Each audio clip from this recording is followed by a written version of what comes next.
I'm available 24/7 to help solve issues. Right. Call me 3 a.m. on a Sunday morning. I don't care.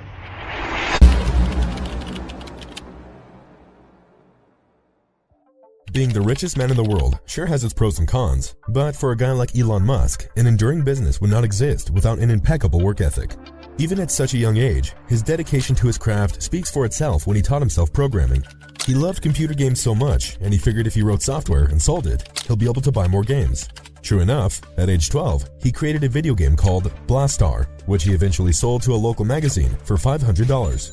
But unlike most renowned businessmen, Musk was not handed his companies of today.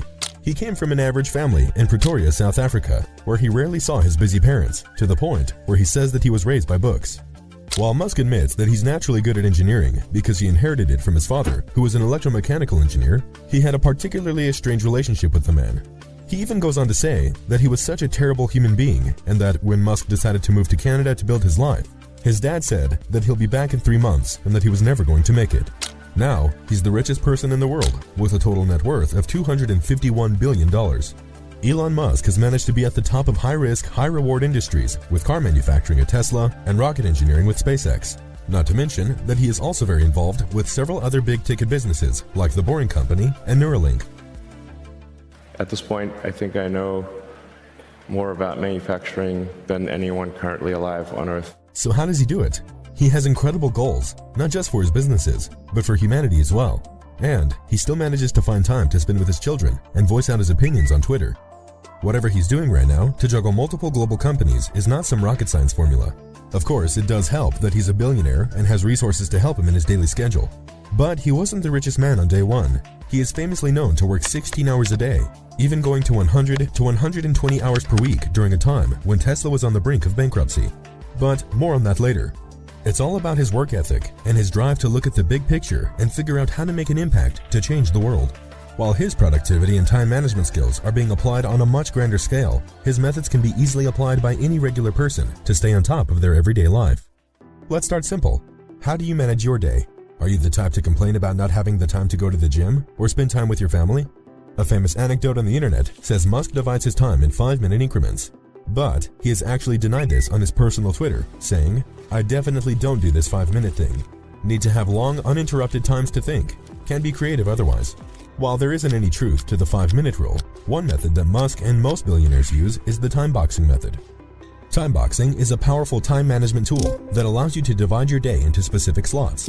It requires a bit of advanced planning and self-reflection on your part, but the results will speak for themselves if you decide to commit to this method. Let's say you have a running to-do list with all of your pending tasks for the month. At the beginning of each day, prioritize the tasks and goals you want to achieve in the next 24 hours. You then need to estimate how many minutes or how many hours you need to complete each task. Be as realistic as possible. If you need to go to the gym, consider your commute time or how long does it take you to drive there. If you're writing an article, you're not immediately jumping into an empty document. You also need time for research. It's also recommended that you schedule your breaks and downtimes because we all need time for rest as well. Time boxing forces you to plan ahead and prioritize your tasks, making sure that you're setting up yourself for success right from the get-go. If you're a night owl, then you can even do this before you go to bed, so you wake up ready to face the day. It's also important to think about what you do first thing in the morning. For Elon Musk, if there's a daily habit that has greatly impacted his life, it's the simple act of showering. This really ties into his notion that uninterrupted time for thinking is crucial in his decision-making process.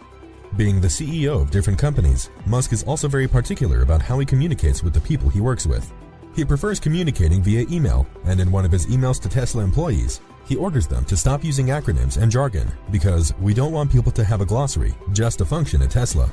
He's not a big fan of long, extensive meetings or any bureaucracy that hinders communication and how he receives updates from his employees. In the same email he sent to employees, where he laid out his rules for productivity, he says to get rid of frequent meetings unless you are dealing with an extremely urgent matter.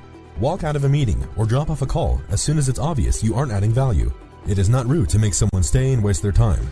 This is just another example of how time is of the essence for someone like Elon Musk, and we could all learn from the way he values every second of it.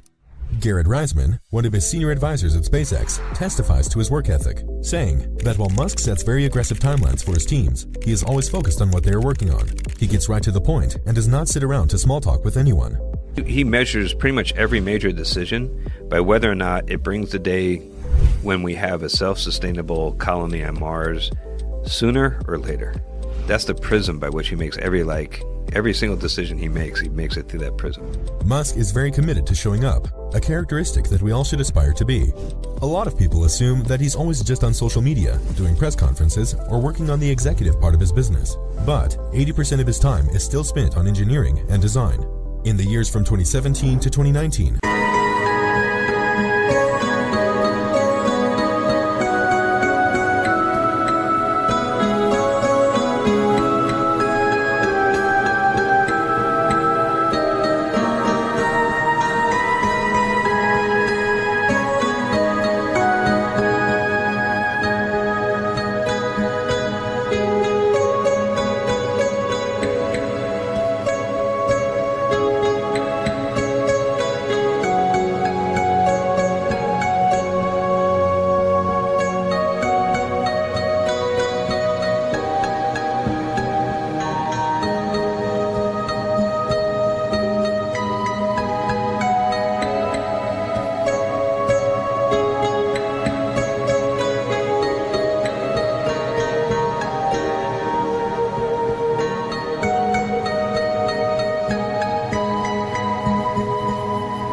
Musk devoted 100% of his time and focus to keep Tesla from going under. All 7 days of the week, he's sleeping in the factory, working in the paint shop, general assembly, and anywhere else just to save the company. While he was successful in keeping Tesla away from bankruptcy, these 3 years of hard work were some of the most painful years of his life. No one should put this many hours into work. This is not good. People should not work this hard. They should not do this. It's very painful. Painful in what sense? It hurts my brain and my heart. Musk teaches us a lesson, both personal and career-wise. While starting a business requires you to have a high pain tolerance for the sleepless nights of problem solving, burning yourself out will not do you any good.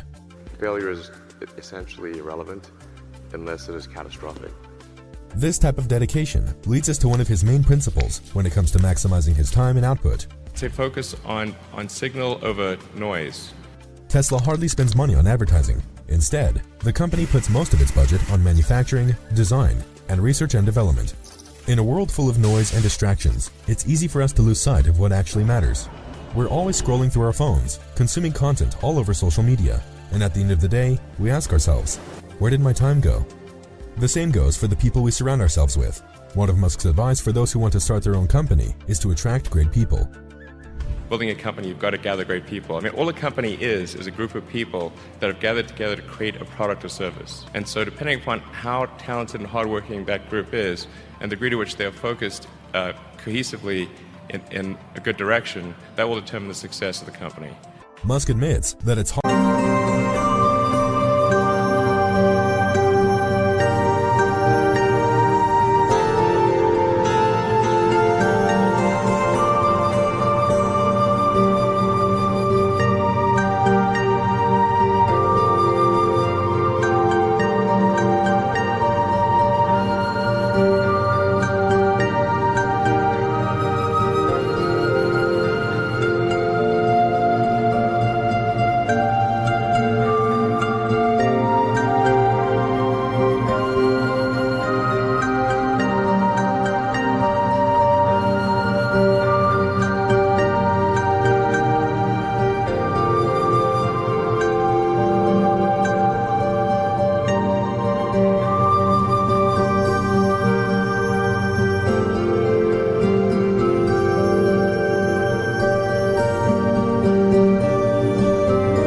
To work for him, but only because he is so laser focused on his goals. As written by Ashley Vance in the Elon Musk biography, SpaceX hiring managers would tell new recruits, if you want as hard as it gets, then great. If not, then you shouldn't come here. Isn't the same true about your personal aspirations and goals? Surrounding yourselves with amazing people that you value and respect impacts a great deal on how you shape your habits and personality. Are you hanging out with people with very different objectives in life? Or are you spending time with those who make you want to be a better person? Perhaps one of the most inspiring things about Elon Musk is that he never loses sight of his motivation. He deliberately chose the industries of sustainable energy and space exploration because he believes they directly impact our humanity's future. Musk says that he's just trying to make useful things. That's a nice aspiration, and useful means it is of value to the rest of society. I think we should try to make the future better. His ideology is so simple, yet it is the driving force that makes his company successful in achieving their milestones. Yes, it can be overwhelming to work on something that can potentially change the way we live in the next decade. But it is this kind of motivation that pushes his employees to bring out world-class results. On one popular incident, Musk ordered Steve Davis, formerly a SpaceX engineer and now president of the Boring Company, to build a part of the Falcon 1 rocket. Davis estimated that it will cost them $120,000, but Musk insisted that they only spend $5,000, surprising Davis and the whole team. Steve Davis eventually succeeded in making the part for the rocket for only $3,900. Elon Musk believes he never sets impossible goals. Aggressive and tight schedules, yes, but he thinks impossible goals are demotivating.